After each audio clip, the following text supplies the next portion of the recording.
Okay, we're good to go. Let's call the meeting to order at 6:01 PM. Westfield Redevelopment Commission. John, take quorum for us, please.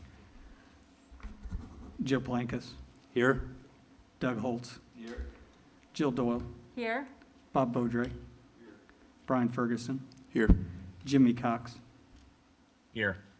Thank Okay, you. good. We got everybody here. Thank you. First item on the agenda is the review and approval of the meeting minutes of March 15th, 2021.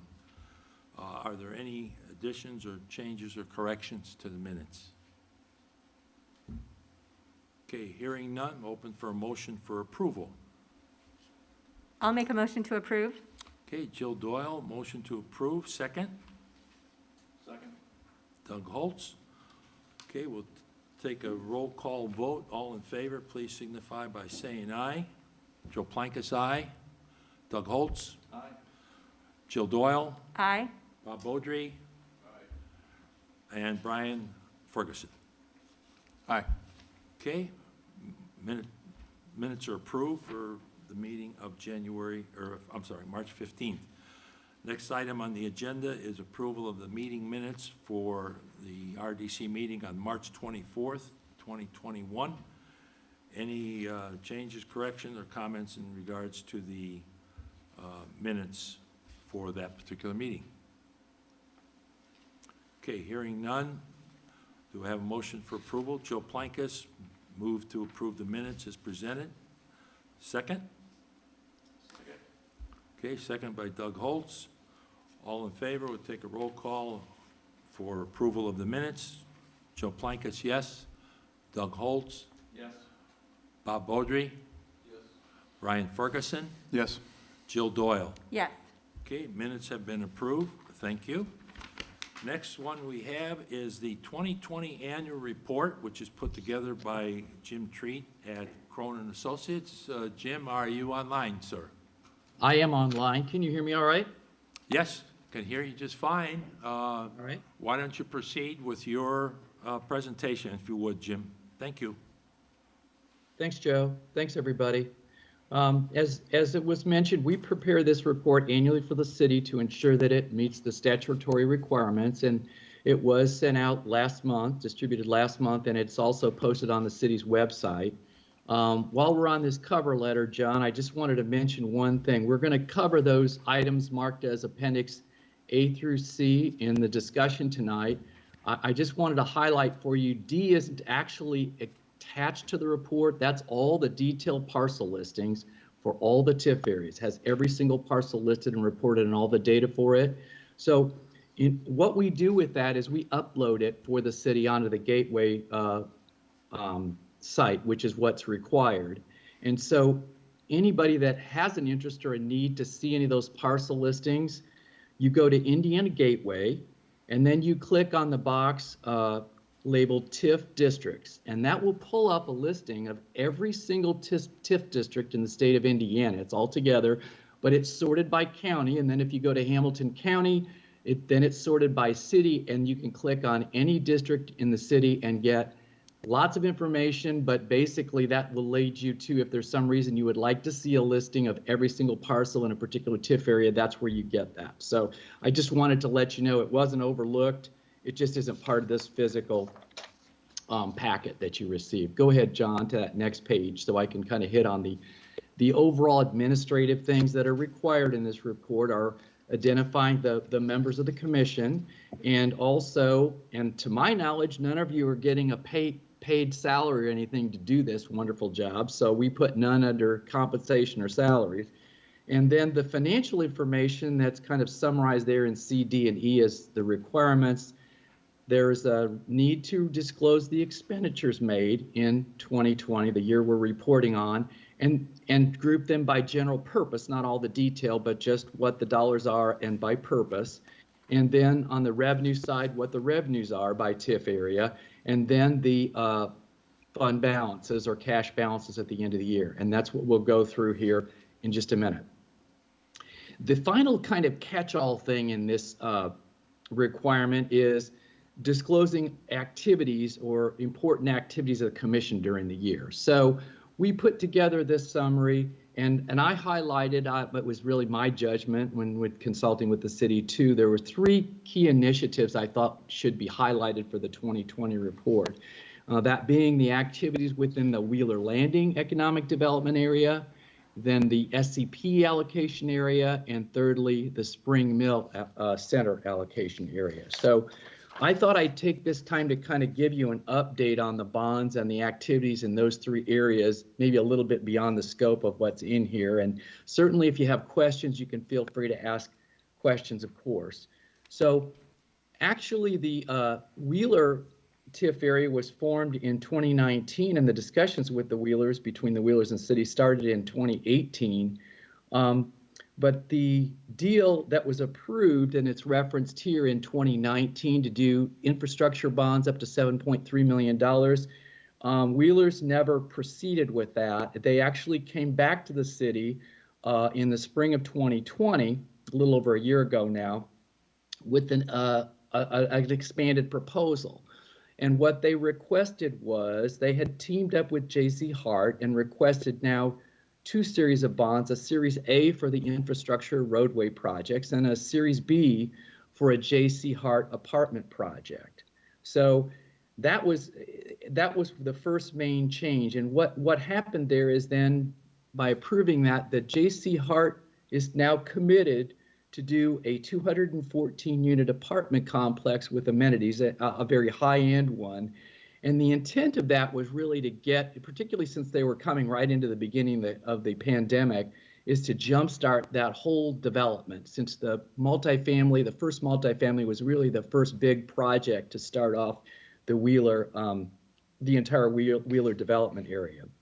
So yes, they did request a Series B $2.7 million bond that was additional ask, but we think they brought a lot to the table as well, and I want to highlight those things for you in discussing this deal. First of all, their bond is, like I said, they're jump-starting this development. They are also have executed a taxpayer agreement or taxpayer payment agreement. And what that means in a nutshell is they are guaranteeing that their apartment complex will generate a minimum amount of TIF. In this case, it's $530,000 a year. So if their taxes and TIF are not at least that amount, they will pay the difference into the Wheeler Economic Development Area. The next positive thing about them is their $2.7 million bonds are subordinate to your infrastructure RDC bonds.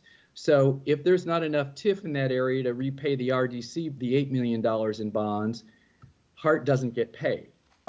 And finally, the other thing about it, besides being subordinate, is it's only a short-term commitment. So Hart is required by 2028 to procure permanent financing for this project and take out this TIF bond. So at no later than 2028, this bond will go away, whether TIF's paid any or all of it off or not.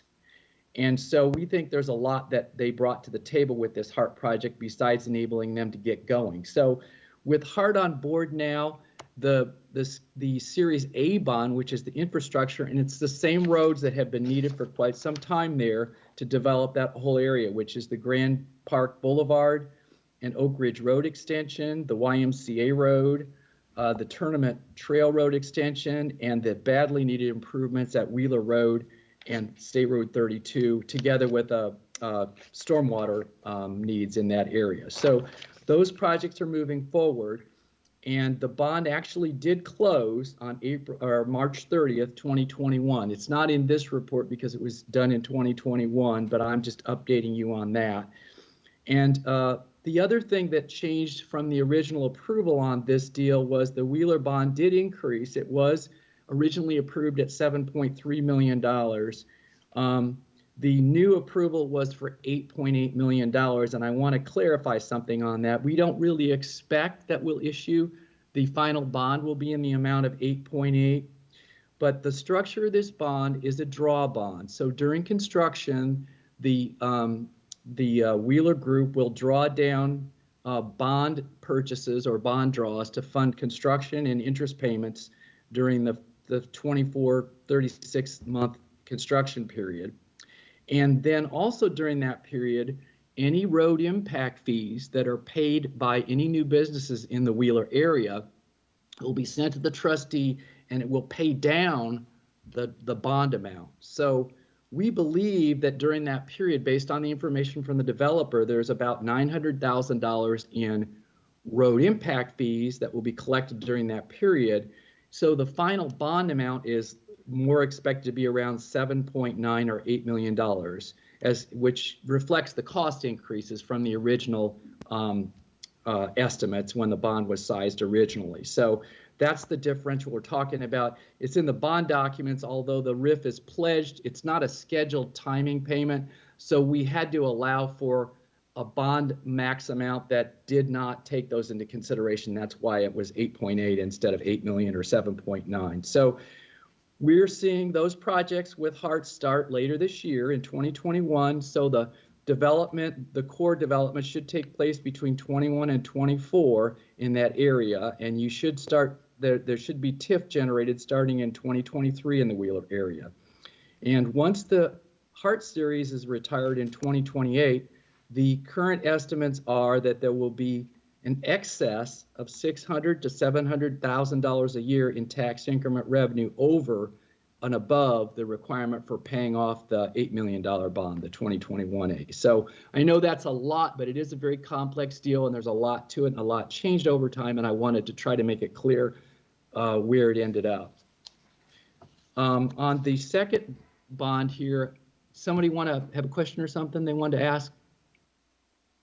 No, I'll keep moving then to keep this going. The SEP area was also created then in 2020, and that was as an incentive to building their headquarters in Westfield, and that is a 70,000 square foot building worth about $26 million investment for SEP. The RDC in the city issued a $3.35 million taxable economic development bond, and it is, as you've all seen, that building is well underway and should be completed by the end of 2021. Now, in this case, the TIF that building generates, only 80% of it was pledged toward the bonds. And SCP bought those bonds, so if the 80% of TIF that they generate is not sufficient, that's all they'll get paid. So there is no additional obligation to the RDC or the city beyond that. And you will get 20% of whatever the TIF ends up being. And the estimates when we close, just to let you know, the total TIF just from that building was about estimated to be $330,000 a year. So about $70,000 will be retained by the RDC, and about $260,000 will be available to pay the debt service. And that debt service amount, once its full P&I, would be about $245,000 a year. So those are the basic numbers on that one. The third one that was a new deal in 2020 was the Spring Mill Center area. That was created during the year, and that's the 57-acre parcel that previously was where the Shelby Materials operations were. So the $1.5 million bond that was issued will be to provide for demolition and site preparation for development of a multi-type property, all sorts of different commercial and retail uses, office and such in that area. And in the Spring Mill Center's case, all the TIF generated from just the Spring Mill area is what is the backup for repayment of the investment group, which is the Spring Mill Center Group. I can't remember the name they have behind the group. It's not Spring Mill, or it's not Shelby, but that is the only backup. And if that's not sufficient to repay the bonds, again, there is no other obligation of the city. But based on the development they have planned, we're expecting that bond, the $1.5 million, to be repaid in about 10 to 11 years. And then all the increment will go to the RDC for the remaining 25-year life of that TIF area. So, and that amount is estimated once they build out the whole area, which may not be for 10 or 12 years, at $500,000 to $600,000 a year. So just to kind of put these areas into perspective and let you know what the commitments were and what we're expecting to see in the long term out of those. that's why I wanted to go through that with you in a little bit more detail tonight. So those are the three new areas. And with that, John, let's move on to the receipts, the revenues and expenditures. And I'm just going to highlight a few things on this schedule, guys. So this is presented by TIF area as required. These are the areas we've been reporting for a number of years. As you can see to the far right, we added a column for SCP and Spring Mill Center because they were new in 2020. Before anyone asks, you'll notice the absence of Wheeler, as well as the absence of Union Square, which is also a TIF area that was formed in 2019.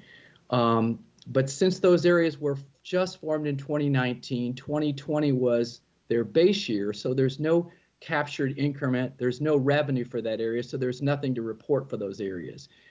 We'll start reporting for those two areas in 2021. There'll be at least a modest amount of TIF, and if there are any expenditures, we'll report those and add them to this report. So on the revenue side overall, and I don't have a grand total on here, but I can tell you the total is approximately $9.7 million for all the areas in 2020. And of that 9.7, $6.1 was the TIF revenues for the areas that you see there.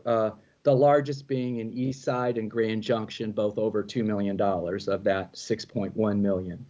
And then the other big piece of the receipts this year, or in 2020, were the bond proceeds from the developer purchase bonds. So that was the 3.35 SCP bond proceeds. And Spring Mill Center's a drawdown bond, and the only draws they've done of the 1.5 are the 244.5. So as they draw the rest of it, those proceeds will come up in the next report. So on the disbursement side, then, you have a total of $6.4 million in disbursements for all the areas in 2020. $4.4 million was for debt service, and I'm going to touch on that particularly on the next schedule in a lot more detail. And then $1.7 million was for project expenditures on SCP and Spring Mill Center. So it's basically expenditures of those bond proceeds that were obtained from those bond sales. And then the rest of it, the professional services, most of that was related to the issuance of those bonds. And then there were some other administrative costs in operating the TIF areas. So those are the expenditures. And then the debt service, I just want to mention then the first three bonds listed there, the 17, the 12, and the 16, those are the three bonds that are TIF-backed or TIF-secured bonds. And you can see the payments coming out of East Side and Eagletown and Main Street. Those are the areas that have the pledge on those. And again, I'm going to talk about those a little bit more in the detailed schedule, but those are the debt services. Then in addition to those TIF bonds, in 2020, the East Side TIF area made the payment on the Grand Park 2018 lease rental bonds of $1.7 million. And then Grand Junction made the payment, the annual payment of $1.7 on the Event Center note. And the other bond, the debt-related payment was the final payment on the NDOT 31 bridge loan payment, which was just $150,000. So what that did was at the end of the year, that left about $12.3 million in funds. Now, that's not all available to the RDC because the 1.7 over to the right is at the SCP bond funds, and that's only going to be drawn down for their project. So let's say we had 10.7 in RDC funds at the end of the year, and you see it by area, most of it being in Grand Junction and Eagletown are the biggest pieces there. So those are the cash balances. And John, do you want to go to the last schedule, and then I'll try to wrap this up. This schedule gives some summary information on your TIF bonds. And the first one on the list is the 2017 refunding bond. So this East Side bond that the 2017 refunded was the original TIF bond of the city of Westfield that was issued by the RDC in 2009 for about $7 million. And just since you guys weren't necessarily all involved in that, or most of you probably weren't, that original East Side bond funded four very key projects at the time. It funded the construction of Fire Station 83 on Grassy Branch Road. It funded improvements to stormwater improvements in Westfield to the Anna Kendall Drain. Number 3, it was construction of the Midland Trace Trail or portions of that. And finally, it also provided for the Union Streets streetscape, South Union Street streetscape, sorry. So those projects were all funded because this bond was issued in 2009. We refunded that bond in 2017, and we did not extend the term. It was always 2030 as the final maturity, but we were able to reduce the total debt payments by over $1 million on that bond by doing the refunding. So I wanted to highlight those things for you on that East Side TIF bond. Then I had a couple notes here on the NDOT infrastructure loan is listed. Now, we list that on here because we've been using East Side TIF to pay it, but technically it didn't have a pledge of East Side TIF. We always planned to do East Side TIF, but the state, because at the time this was done, there was a lot less cash flow or a lot lower TIF in East Side. So the state insisted on us doing the city doing a property tax backup on that. So technically it's a property tax paid loan, but we've always used and we've paid it off completely with East Side TIF. And the important thing about that to note is the annual debt service. Now this was just a one-time interest payment at the end in 2020, but prior to that, $470,000, I'll round the numbers, was coming out of the East Side TIF area to make that infrastructure loan payment. So that's freeing up $470,000 in revenue in the East Side area, which is a good thing.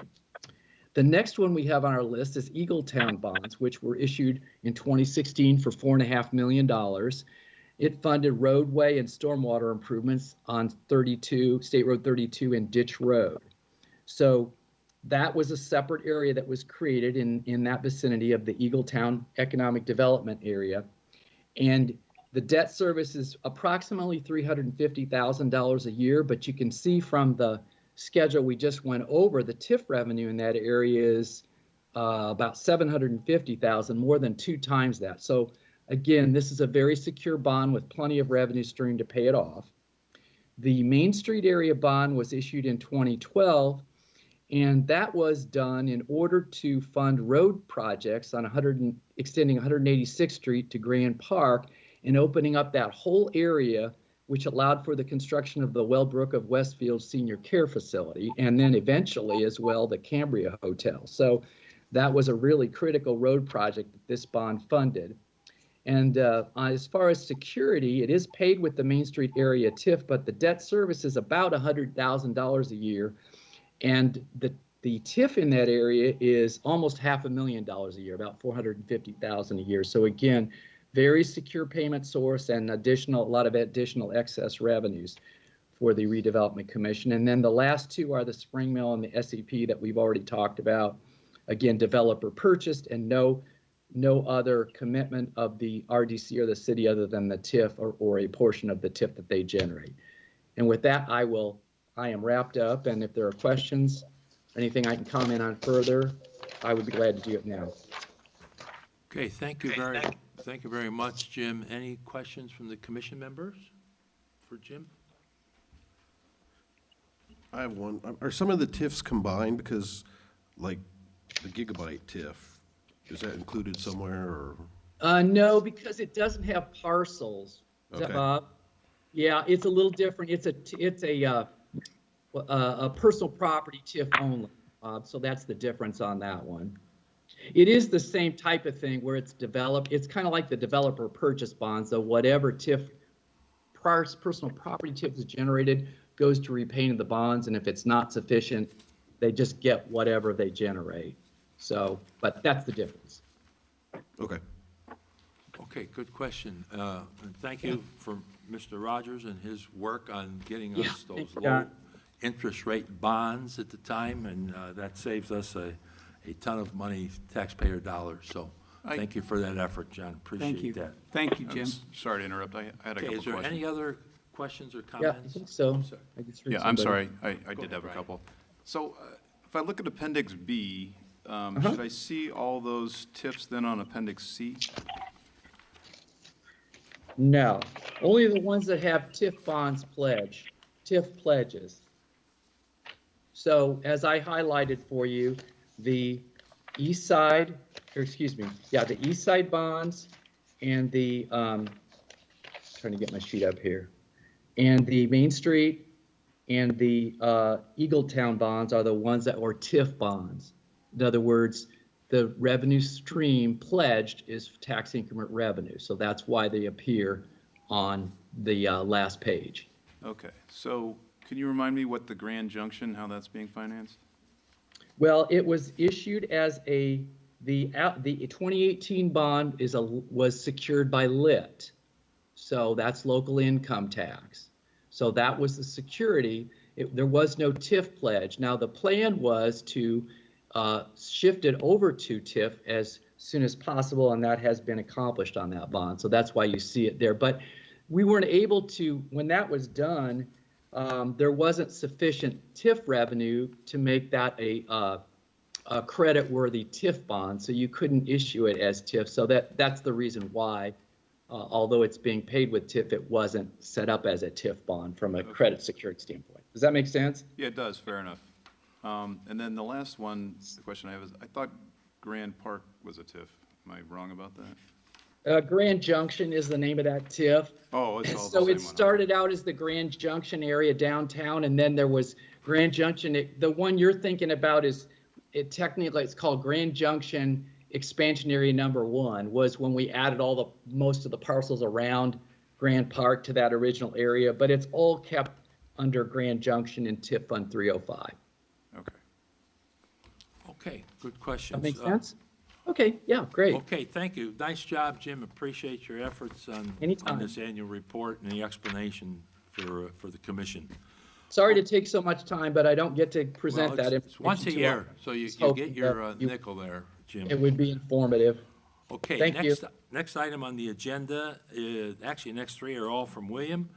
First item that William has for us is the LST Agreement. William, all yours. Good evening, everyone. For the record, William Knox, Director of Grand Park Sports Campus. For your review and approval tonight is the agreement with LST Venues. LST has been a part of the Grand Park family since 2016. Tell you what, William, I think it'd be easier if you take your Yeah, I mask can do off. I that. mean, I we're can social definitely do distance that. here, so it's a little clearer, I'm sorry. No problem. I appreciate it. LST has been with us, like I said, since 2016 when we opened the event center. Their original scope was to manage and operate that venue. It has changed somewhat in this new agreement that we have with them. 2 of their staff members are still a part of our team, and those other 2 we're looking to retain through the end of this year. Okay, can you go into a little bit more explanation what they all do? So Chris and TJ, again, have been with us since 16. Chris Fordney is our operations manager, and he oversees all of the operations for the campus right now. They also are heavily involved with our flooring detail when we deploy the flooring for shows and different events. Their LST Venues is the company that manages that deployment on our behalf.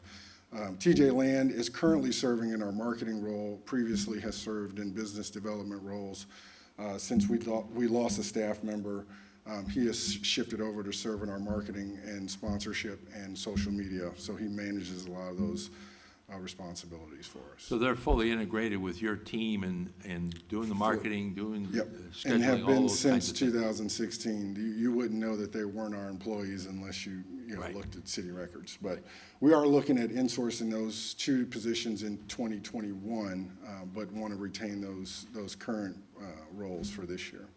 Okay.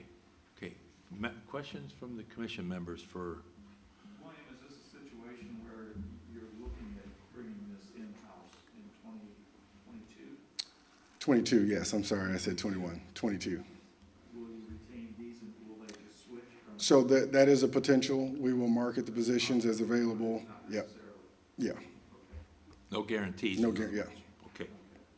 Good question. Any other questions from commission member? Yeah, I had one. The previous agreement had annual increases built into the agreement, correct? Yes. And they were how much? That original agreement never took form as it was originally outlined. Once 2016, when I came on board, we started to reshape that agreement, and it significantly was cut back as a result of the in-house staff that was brought on board to manage the event center as opposed to the LST venue staff. So there were annual increases to the tune, I can't quote it exactly. I think I remember 2%. Does that sound Yeah, right? somewhere in that area, Okay. yes. That agreement never was paid out till its fullest extent, again, because we reduced their scope and brought a lot of those services in-house. Okay, any other questions from commission members? Okay, if not, look for a motion for approval of the LST agreement. So moved. Okay, Doug Holtz, motion. Do I have a second? I'll Joe second. Plankus, I'll second that. Oh. Okay, we'll take a roll call on the vote. All in favor, please signify by saying aye. Doug Holtz? Aye. Jill Doyle? Aye. Joe Plankus, aye. Bob Beaudry? Aye. Brian Ferguson? Aye. Okay, we've passed, motion passes. William, you've got the next item also. Approval of amendment agreement. And these are two carryovers from our last meeting. I believe Paul Reese is on the line as well to answer any questions. The first of which is the sunset agreement, which essentially is memorializing the time and period we're operating outside of the original agreement. This agreement will also bring that period to a close as of the vote today. So basically, we are memorializing the steps that we actually took, and once this agreement is approved, the agreement is null and void. That is correct. Okay. Paul, anything you want to add, sir? Paul Reese, are you there?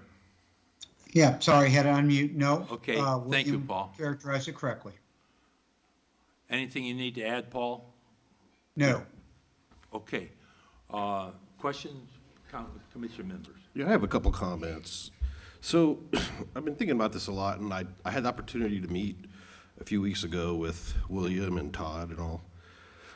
But I keep going back to the 2014 management agreement, and in the agreement, in section 10.07, it states implicitly, no prior agreement, understanding, or representation, either verbal or written, pertaining to any such matter shall be effective for any purpose.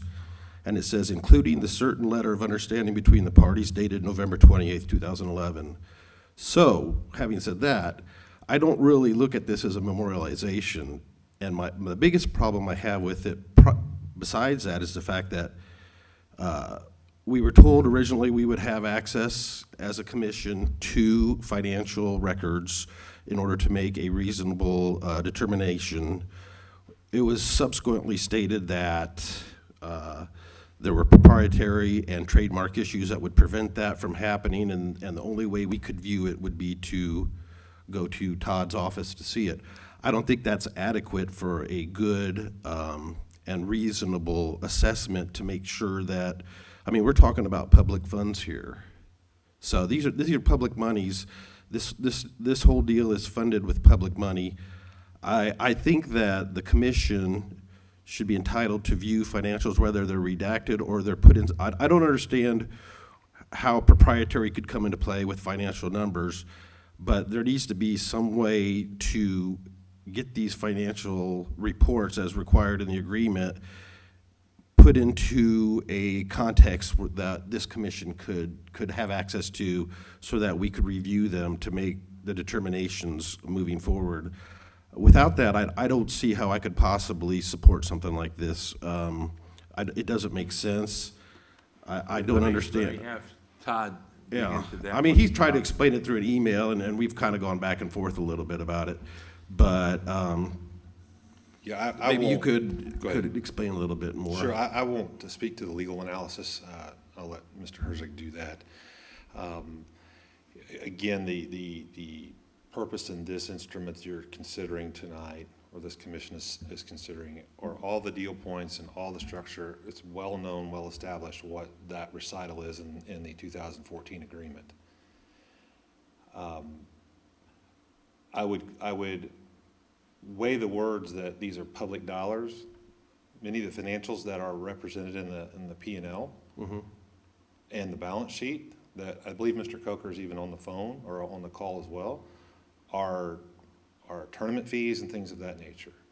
I've made it very clear to the entire commission that those exhibits are viewable. There's no barriers for you to see those. If you need to see those in order to influence your decision tonight, then that is entirely up to you. But as far as the copyright, the trade secret, I'll let the lawyers address that publicly if you'd like. But as it relates to public monies on their balance sheet, on their P&L, those are private monies generated by tournament fees, gate fees, and things of that nature. And I'm not All- talking about that part of it, but the part of the money that is owed the RDC or the city, which would be the percentage of the gate fees, the percentage of the suit, the whatever, those are Yeah, going back, and- those are the portion I was talking about. Yeah, Those are understood. public monies. Understood. And there's just no way for us to determine, the value of the agreement, whether, they take over the landscape and the maintenance of facilities, because we don't know what those numbers are.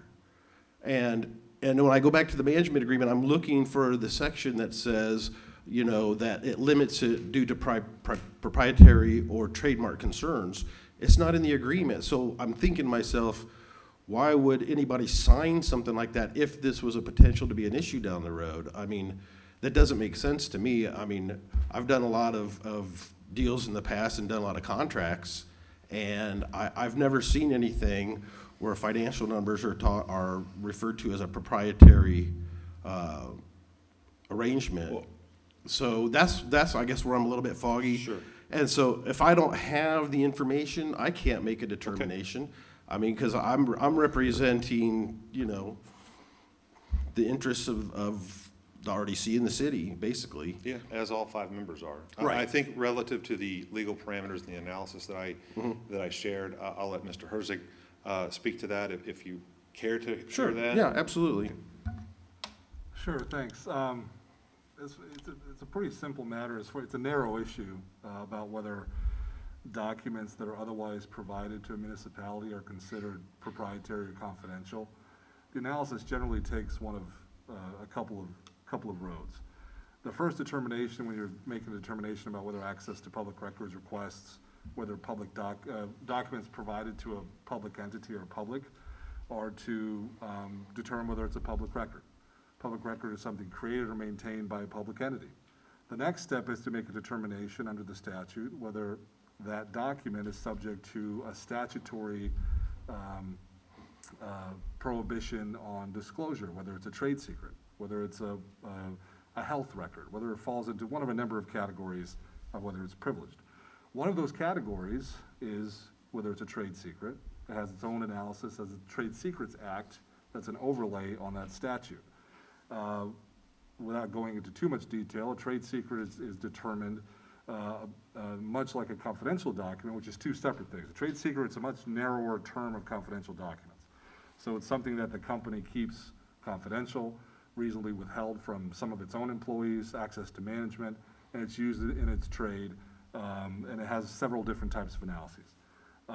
Separately, you can make a determination of whether a document is confidential, period. And that determination is not something that the municipality makes. It's something that's dependent on whether the entity that is requesting it to keep it confidential protects that information from being disclosed. So in this case, Bullpen wouldn't have any basis to say that a document is confidential if it disclosed it and publicized it to everybody, including its competitors. It has made representations to the city that it does not disclose these financial documents publicly. It doesn't make them available publicly, and that it considers them trade secrets. So based on those determinations, which is how the analysis goes, it is my advice that the RDC not make those documents public. But of course, you are welcome to inspect them and view them and study them at your convenience at any time. They're not protected from you. They're protected from disclosure to the general public because there are interests that the private entity has that don't have to be baked into a contract and often aren't, because there's a statutory overlay that influences them. So that's, a semi-long-winded way of addressing that kind of narrow issue. They're not protected from disclosure from you, from any member of the RDC, anybody in the city that's relative to the RDC staff, but they are protected from disclosure publicly. And that's because, and if we violate that, individually or otherwise, we run the risk of getting claims made against us for disclosing that information, which carry a whole host of issues that we want to avoid. Well, how, then, under your recommendation, how can we as a commission have access to these numbers that aren't considered trademark or proprietary so that we can review them without having to pick everything up and go and disrupt Todd and go in his office and spend an hour or two? You know, well, in your opinion, how can we do this? Because, you know, I'm under the opinion that, you know, proprietary has to do with ownership or a situation where you develop something unique to you, like maybe, you know, a pharmaceutical drug for a whatever. So anyway, if an entity signs into a management agreement where they agree to provide these instruments, in your legal opinion, how can, you know, can they put them in some kind of a format that makes them less of a trademark or less of a, you know, proprietary potential issue so that we can review them to make these kinds of decisions? That's not a question I can answer. I don't know if Ken or somebody or Mr. Janik is here to answer that. I'm not looking to, for you know, I'm not my- looking to release things to the public. I'm just Well, so looking for, here's- we can have Fair, access. fair. And I don't want to have to just go down to his office. With all and- respect to Todd, I don't really care if you inconvenience him, right? So that's my, that's my position. Well, You're yeah. not the first person to ever say that. With all due respect to Well, Todd, you know, that's his job and that's my advice. You guys have to have access to it. And it's his job, based on my advice in part, to provide you that access. If I may, I think in the spirit of transparency, redacted versions don't really meet that. I mean, to have full disclosure, I think Mr. Coker, I think he's on the line, he has shared with me, he's an open book. I think he reached out to both of you Yeah. and wants all I was the out of town. commissions. Yeah. And to He did. open up his entire portfolio. But in the spirit of transparency, redacted versions are then perhaps turned into, they're not being transparent. What are they hiding from us? So in full view, under those parameters set forth and analyzed by Mr. Herzig, the commission has full view of those books and records. And I think I did hear Mr. Coker kind of grunt there a little bit. So Ken, if you want to make a comment, you can, you don't have to.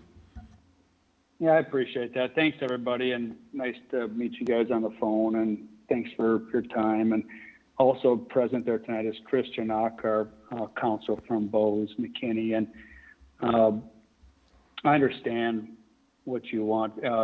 Just little color. I mean, we may not be selling pharmaceuticals or something and it's baseball tournaments, but it's a very, very, very competitive landscape, especially because of what we built here at Grand Park. People are really encroaching. And so we want to be very careful as far as kind of what we do and what we disclose out there. I mean, they probably know too much already. So what I would, you know, my offer is, and it always has been, and anybody that knows me, open book is what I am as far as from a face-to-face. And I offer to sit with you, any of you, at any time, discuss our operations, what we do, why we do it, how we do it, how it affects the city of Westfield, and so forth. And I think a lot of the misunderstandings that maybe are out there can be cleared up with those conversations as far as how we've grown the business and why we want to continue to grow the business. And so, if you have any more questions, that'd be great. They are redacted. The information that you want there for gate and apparel is not redacted. You can do the math on that then. So those numbers are in there, but a lot of the other financial statements are redacted a little bit, but I have no problem whatsoever sitting with each and every one of you and walking you through our financial statements on a monthly basis or annual basis or whatever you want. So if you have any questions of myself or Chris Janak, we're here. Please shoot away. Mr. President, I have a question, I guess a few questions. As I understand it, all of the financial information has been made available to the RDC. Is that correct, Todd? And I assume by being made available to the RDC, it would also be made available to any council member, a city council member? Yeah, so the reports that you have from William are a battery of reports that are the financials activity of the complex itself, so those public monies. The financial reports that are called for in the management agreement, 2014 management agreement, are what we're discussing right now. Those are generated from bullpen tournaments with the disclaimer of being confidential and protected with trade secret. But you have offered those to RDC. And I have responded to the commission that they are compliant with the contract and they are in our custody at this point in time. We had those available to us to review. You can do that. Have any members come to your office to review those? I went in this morning and reviewed them with The Todd. president of the commission did, So 1 out of 5 have taken you up on your offer to review these. as we stand here tonight, And yes. so as I understand this approval of the amendment, the divorce has already taken place. That's a characterization. All you're asking us tonight is to sign the divorce papers. Yes, So that we can end that agreement, memorialize it. Is that correct? that is correct. Based on that, I make a motion that we approve the amendment agreement. Well, I have a little bit of a problem with that because I was out of town by the time I received the email that those I financial. understand it. The motion has been made. Mate, we have to get a second, then we'll have discussion. Okay, do we have a second?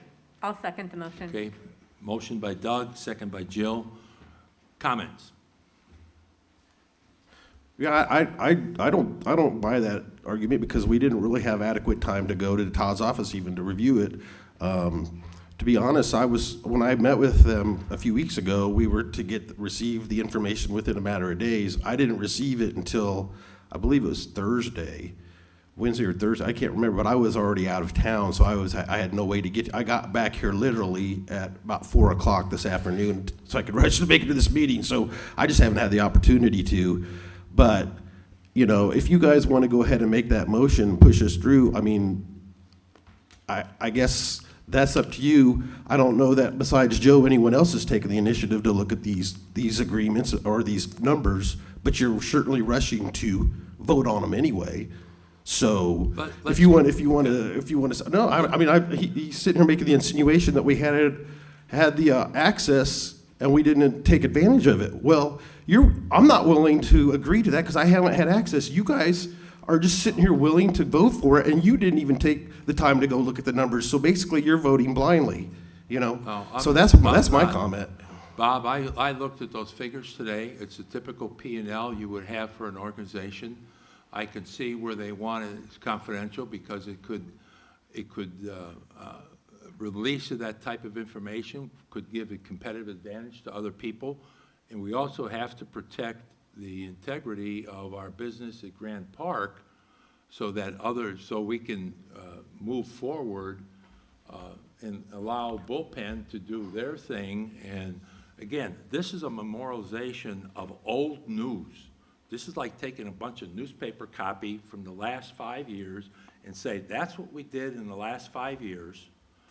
Now we're documenting that, and we're saying, by the way, this no longer holds true. There is nothing, everything we're talking about is past history. It's past history. And I think if you went and took up time with Todd to look at those financials, it's irrelevant, quite frankly, as to what's happening with this document, because all it's saying, this is the steps that we took at that time. It's old news. Let's move forward. And I'm certainly not saying that I want to, share financial information that might be sensitive to Bullpen. I mean, I understand that, but we're memorializing something that technically, according to the original agreement, didn't even exist. It says it right in the agreement. So I'm trying to dot my I's and cross my T's, and it seems like, I appreciate that, Bob. I appreciate that, but anything you would say would have no effect on this particular document, quite frankly. So we'll call for the question. We've got another item that we have to cover yet. We have a motion on the floor by Doug Holt, second by Jill Doyle. Roll call vote for the agreement. Well, hold on, I had some questions. No, we're calling for the question. We don't have time, Brian. We have another meeting, another item. You're not going to let me ask questions? So, no, time for questions is over. Is that right? Okay.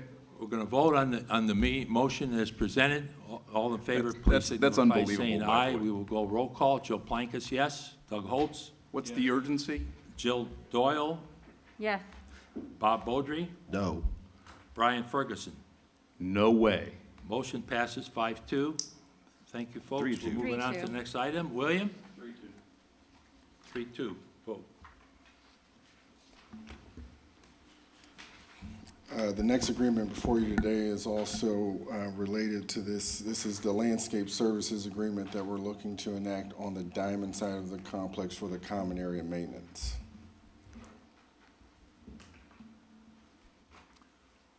Okay, William, any additional comments you want to make? I know you provided some financials on that.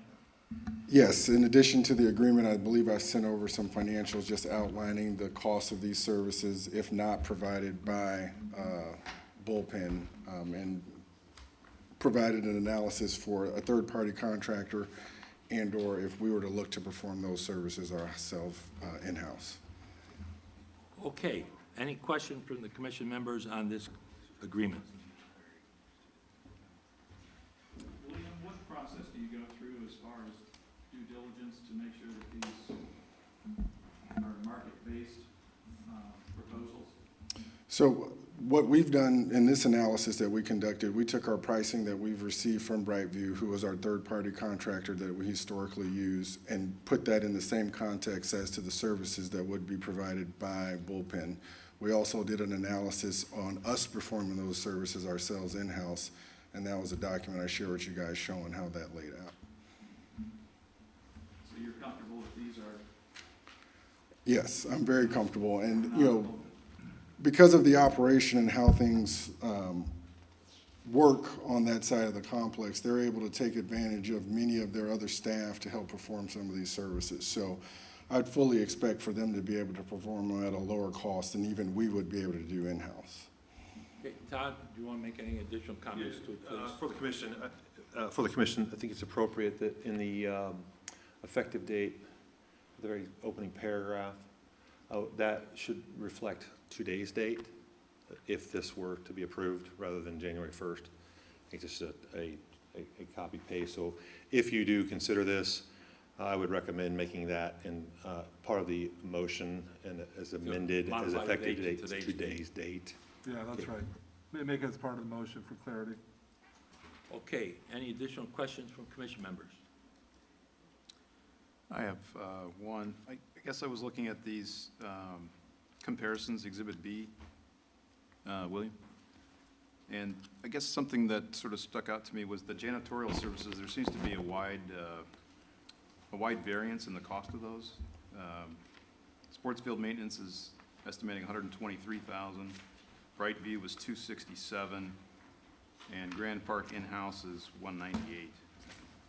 Can you explain or shed some light on why there would be such a wide variance in the cost of those services? Yes, and again, we've done an analysis based off historical information that we've received from our janitorial services company. It's really a straight hour count based on the hourly price that we would be charged for those services from a third party, and then what we would be charged, what we would have to pay if we were able to do those in-house. Again, Bullpen is able to leverage additional staff members within their group to perform those services on that side, and that's where the difference between the numbers come out from the janitorial standpoint. Okay, any other questions? If not, look for a motion for approval of the field maintenance agreement With the amendment of the effective date. with the amendment of the date. Thank you, Manny. so moved that the agreement be approved with the Effective date. Correction of the date to reflect today's date. From January 1st, 2021. Okay, Joe Plankus, I will second that motion. We'll take a roll call vote. All in favor, please signify by saying aye. Brian Ferguson, Nay. Bob Beaudry, Nay. Joe Plankus, aye. Doug Holtz, Aye. Jill Doyle. Aye. Motion passes 3-2. Field maintenance agreement is approved. John, any additional business before the commission? Okay, I do not show any. we're good. We will stand adjourned at 6:56.